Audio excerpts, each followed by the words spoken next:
Hi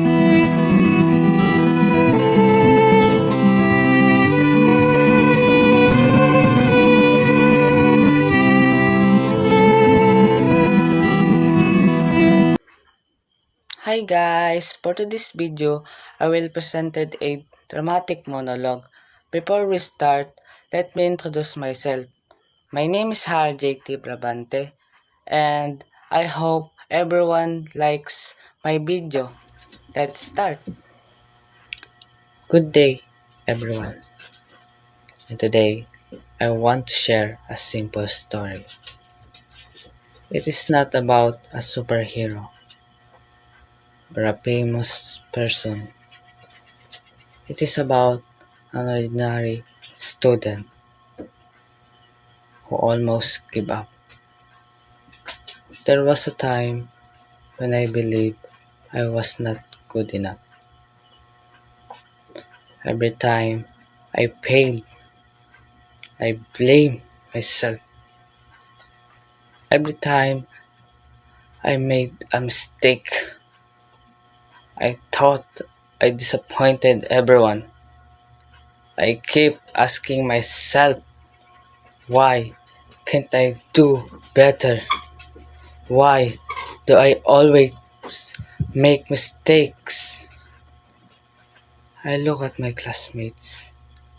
Some were confident, some were happy with their grades. I smile at them, but deep inside, I feel jealous.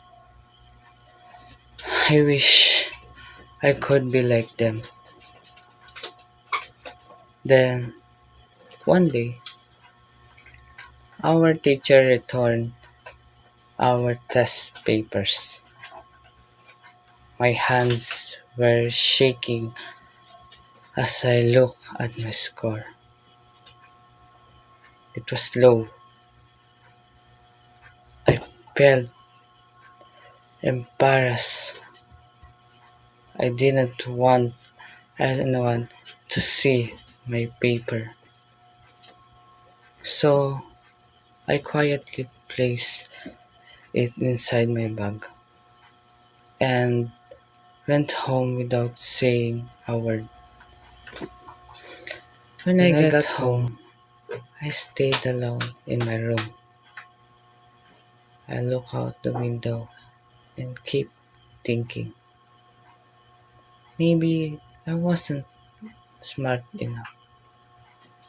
Maybe I wasn't meant to succeed. For a moment, I wanted to stop trying. I wanted to quit. But then I asked myself one question. If I give up today, will my life become better? The answer was no. Nothing would change. I would only regret that I didn't even try. So I decided to give myself one more chance. The next day, I opened my books again. I reviewed my lessons. I practiced every day.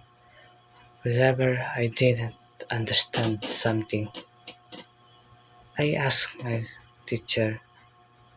Sometimes I got tired.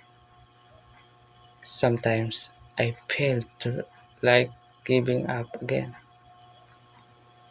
But I remembered why I started. Little by little, I become better. Not become I was perfect, but become I never stopped learning. I finally understood that failure is not the end. It is a lesson. It is a reminder that I can still improve. Today, I still make mistakes. I still face challenges. I still have fears, but now I don't let those fears stop me. Instead, I use them to become stronger. If you are feeling lost, if you think you are not good enough, please remember this. One day, one bad day does not decide your future. One fail does not define your life. Keep believing, keep learning, keep moving forward because success doesn't belong to the smartest person. It belongs to the person who never gives up. Thank you.